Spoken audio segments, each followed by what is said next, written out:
ভিক্ষুক রাস্তা দিয়া যায় আর জমিদারের পুত্রবধূও যায়। একজন সামনের থেকে আসতেছে, একজন সামনের দিকে যাইতেছে।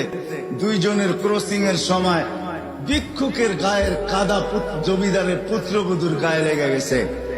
সে দুনিয়া আন্ধার করে ফেলছে, স্বামীকে ডাইকা নিয়ে আসছে, বলছে ভিক্ষুক আমার কাপড় নষ্ট করে দিছে। সে শুধু ভিক্ষুক ছিল না, বৃদ্ধ ছিল। বৃদ্ধ ছিল না শুধু, জীর্ণ ছিল, শীর্ণ ছিল, শরীরে কাপড় ছিল না, ফাটা চিরা কাপড় ছিল, পায়ে জুতা ছিল না, পেটে ভাত ছিল না। জমিদারের পুত্র সইতে পারে নাই, যৌবনী শক্তি সয় কি কইরা তার স্ত্রীর গায়ে ভিক্ষুকের কাদা, বস সমগ্র শক্তিকে হাতে একত্র করা বৃদ্ধের গালে বসায়।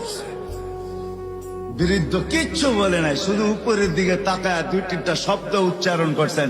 শব্দগুলা হলো ইয়া মাল্লা তারা হলো ওয়ুন, ও আল্লাহ চোখে দেখা যায় না, ও তারা কুল্লা শাই, তুই সব দেখিস, ফারা তারা মা বি, তুই কি দেখিস না আমার সাথে কি ঘটতেছে, এটা কি দেখিস না? বলতে দেরি যুবক, মরতে দেরি হয় নাই। জমিদার চলে আসছে, প্রতিশোধ নিবে। বৃদ্ধের একদিকে মুস্কি হাসি, একদিকে বলতেছে প্রেমের খেলা এমনই হয়। জিজ্ঞাসা করছে কিসের প্রেমের খেলা রে?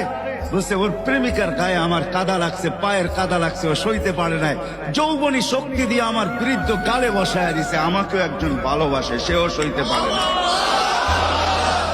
সেও সইতে পারে না। ও তো থাপ্পড় দিয়া খ্যান করছে, জান নিয়ে নিছে, জান।